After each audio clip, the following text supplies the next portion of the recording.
Among the billions of people who inhabit the earth, every so often there exists that one individual who stands out from the crowd. But perhaps this is simply an understatement, especially when considering the people that not only stand out, but also cannot fully be explained. This episode of Seriously Strange is brought to you by our sponsor, SKILLSHARE. SKILLSHARE is an online learning community with thousands of different classes that can teach you pretty much anything you want to learn. Their topics range from design to business to technology to much, much more. They can even help you become a YouTuber, offering classes in film and writing that are invaluable. And the first 500 people who sign up using the link in the description below will get their first 2 months for free. Even if you pay, SKILLSHARE is more affordable than most learning platforms out there. A yearly subscription costs less than $10 per month. And when it comes to learning valuable things that will help you form your own career and make money, SKILLSHARE really pays for itself. Whether your interest is photography, entrepreneurship, game design, music production, or practically anything else, SKILLSHARE is there to help you take the steps to the next level. So don't wait. Tomorrow is for the taking. Be one of the first 500 people to sign up using the link in the description below and begin your first 2 months free with SKILLSHARE. Thanks for listening.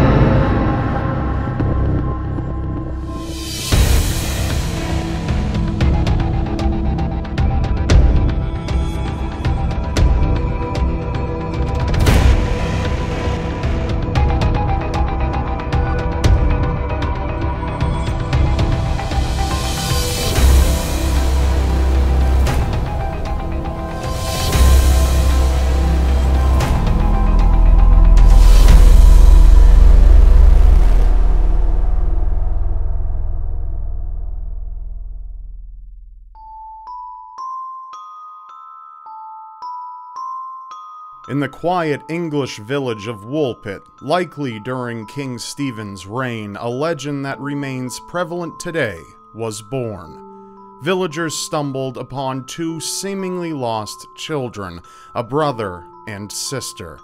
However, upon closer inspection, these children appeared more than just lost. The children spoke an unknown language, their clothing was unfamiliar, and could compare to no known culture at the time, and their skin was green in color.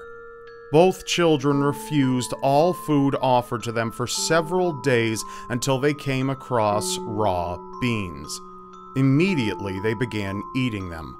Over time, the children were accommodated to normal food and slowly lost the green hue in their skin. Eventually, both the brother and sister were baptized, but it wasn't long after this that the brother became ill and died. But the sister remained healthy, and eventually, they began teaching the girl English. When she could speak fluently enough, she explained to them that she and her brother came from a subterranean world beneath Europe where all light was like twilight. The girl went on to explain that they came from a place called St. Martin's Land, where everything is green. When the girl and her brother were herding their father's cattle, they heard a ringing sound and found themselves in a wolf's pit, where they were soon discovered. The girl's behavior was described as promiscuous and mischievous. Eventually, after working as a servant, she married a man from King's Lynn. After this point, her legend seems to go dark, and although it is not known what happened to her after this point, her story remains strongly rooted in British folklore. Wolf Messing, an alleged and well-known psychic who met Sigmund Freud, Albert Einstein, and Joseph Stalin, has a very perplexing history.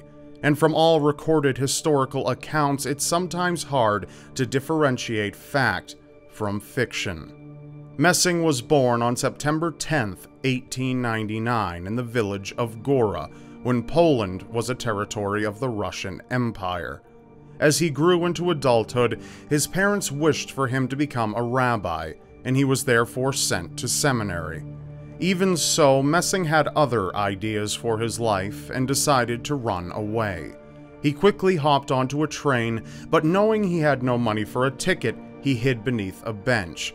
However, it wasn't long until he was discovered by the ticket inspector. Upon being pulled from underneath the seat, the inspector angrily asked for his ticket, but instead of giving him a ticket, Messing handed the inspector an old piece of newspaper. And to his surprise, the ticket inspector took the paper, punched a hole in it, and asked why he was hiding if he had a ticket all along. After this, Messing became aware of the incredible gift that he possessed. When the train he was on arrived at Berlin, he lived a poor life, doing odd jobs for a living. At one point, Messing nearly starved to death, but after he was able to convince a circus to give him a chance to perform, his marvelous abilities were only then truly brought to light. The acts that Messing performed while with the circus included finding hidden objects, reading minds, predicting the future, and using the power of suggestion. Eventually, he met both Freud and Einstein. To experiment, he asked Freud to wish for something in his mind. Freud did just that, and afterwards, Messing went over and pulled 3 hairs from Einstein's mustache. Freud was baffled that Messing did precisely as he secretly wished. Throughout the course of his career, Messing met other celebrities and even predicted that Hitler would die if he went to war against the East. As a result, Hitler put up a 200,000 Reichsmarks bounty. Then, when the Nazis seized Warsaw, where Messing was living at the time, they took him prisoner. Luckily, however, Messing was eventually able to escape and fled to the Soviet Union. There, Stalin invited him over to the Kremlin. When Stalin asked if he could predict his death, Messing replied, "Very soon." Upon hearing this, Stalin became extremely paranoid. Towards the end of his life, Messing grew increasingly ill, and when he was taken to the hospital, he predicted his own death, stating as he was carried off, "It's over, Wolf. You're never going to see this place again." Messing soon died in the hospital. To this day, his bemusing acts continue to puzzle historians, as well as skeptics and paranormal enthusiasts alike.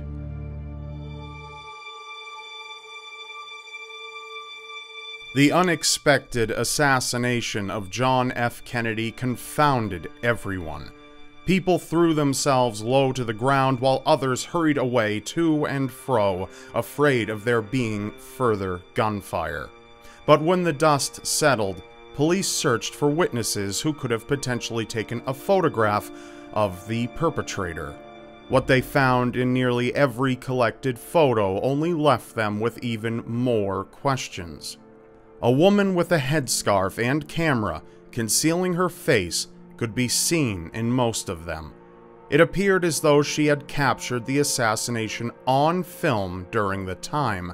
Unfortunately, however, no one knew the identity of the woman in question.